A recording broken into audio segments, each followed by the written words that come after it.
Sa tuwing nakakabuntis siya at nakikipaghiwalay siya sa mga karelasyon niya, sinasabi niya na ako pa rin yung mahal niya. Na bakit daw hindi ko siya magawang mahalin or suklian ng pagmamahal niya. Nasabi niya pa, ako lang daw yung makakapagpabago sa kanya.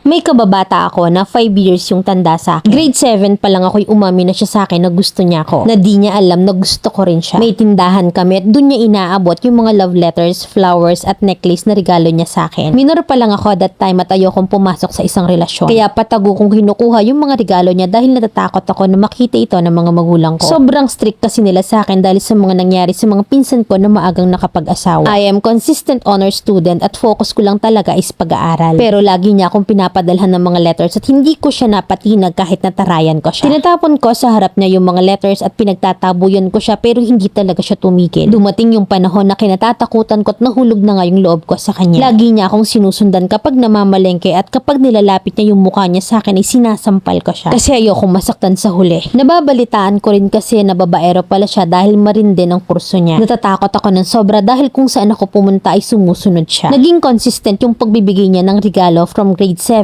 to 10 ngunit hindi ako gaanong nalabas ng bahay. Nagsimula yun ang bigyan niya ako ng flowers sa Kaletran sa Laguna at napag-alaman ko na may girlfriend na pala siya. Sobra akong nasaktan that time kaya't hinayaan ko na siya. After 2 years ay nag-break na sila at nanggugulo na naman siya sa akin. But again, nalaman ko na may bago na naman siya kahit nakabibreak lang nila ng girlfriend niya. Hanggang sa kinausap ko siya noon ng masinsina na tigilan na niya ako dahil ayoko ng ganitong sitwasyon. Pero hindi pa rin siya tumigil. Pumapasok siya sa bahay namin ng walang paalam para lang maibigay yung regalo niya sa akin. Kung hindi ko naman kukuhanin ay makikita to ng mga magulang ko. Kaya ang ginagawa ko pagkakaabot ko ay pinapasok ko na agad sa lagayan ko ng damit. Alam kong mahal ko siya pero may iba na siya at ayokong maging dahilan para maging kasiraan ng isang relasyon. Kaya hindi na naman ako nagpakita sa kanya dahil malaki ang takot ko sa parents ko. Lalo na sa sasabihin ng iba. Na sa tuwing bumibili siya, lagi kong sinasabing wala. Gulong-gulo yung nararamdaman ko kasi pinagsasabay niya kami ng girlfriend niya. Isang araw nagulat ako na nabuksan niya yung account ko at nahulaan niya yung password ko. Kasi nung nag-break sila ng girlfriend niya, ako na naman yung ginugulo niya. Pero kahit na nalaman ko na wala na sila ng bago niya, hindi pa rin yung naging dahilan para maging kami. Na ang masakit ay ako na naman yung pinupuntiran niyang ligawan. Binigyan niya ako ng letter na nakasulat na ginagawa niya lang daw yun para mapansin ko siya. Then after a month ay nalaman kong nagkabalikan sila at nabuntis niya ang babae. Hanggang sa nag-PM siya sa akin na mahal daw niya ako at nagsusorry siya. Pero hindi ko talaga kayang gawin at ayoko maging panakipbuta sa tuwing makikipag-break siya sa mga karelasyon niya. Lalo na ngayon nabuntis yung girlfriend niya pero ako pa rin yung mahal niya. Sabi ko mahal mo ko pero niloloko mo yung sarili mo sa ginagawa mo. Na sinasabi niya na nakikita daw niya yung future niya sa akin pero bakit daw hindi ko siya magawang mahalin or suklian yung pagmamahal niya dahil ako lang daw yung makakapagpabago sa kanya. Na ginagawa lang daw naman niya yun para magselos ako. Hanggang sa binala ko na siya. Hanggang sa nalaman ko na naghiwalay sila dahil nalaman niyang may iba rin pala tong babae. Minahal ko siya pero hindi ko hahayaan na maging isang laruan lang. Inalagaan akong mabuti ng magulang ko tapos sisirain ko lang yung buhay ko sa lalaking walang kasiguraduhan. Na tama lang yung desisyon ko na putulin kung ano man ang maaaring mangyari na hindi inaasahan. Gusto ko lang maging aral to sa iba lalo na sa mga taong hindi mo kontento sa isa't naghahanap pa ng iba. Sa ngayon ay nagkabalikan na sila at nagpapasalamat siya sa akin dati dahil nakilala niya ako. Na naging motivation kung paano baguhin ang relasyon nila ng asawa niya. Ngayon ay may 3 na silang anak at ako ay may boyfriend na rin at magpapakasal na rin kami ng boyfriend ko. Na alam ko sa sarili ko na mahal ako at walang kasal at hindi babaero. Salamat Mami Len at sana'y ma-ere mo yung kwento ko. Letter sender,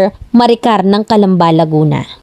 Diyos ko, akala ko bibigay ka talaga. Naakala ko magpapabola ka. Yung mga ganyang klase ng lalaki na mabubulaklak magsalita, Diyos ko po, delikado kayo dyan. Hanga ako sa'yo. Iba talaga kapag busog sa pagmamahal ng magulang. You know your worth and you have lots of respect sa magulang. And most of all, you know how to handle it well yung nararamdaman mo. Kasi hindi ka madaling mauto eh. Tama yung nagpakipot ka na kahit na konti na lang ramdam kong bibigay ka na. I agreed sa advice mo. And now you're with the right person. You deserve what you really worth. You never settle for less. Sa mga kabataan ngayon, tandaan nyo na napaka-importante yung may disiplina at kontrol sa sarili. Kasi naiaalis nyo yung sarili nyo sa mga bagay na baka pagsisihan nyo lang sa huli.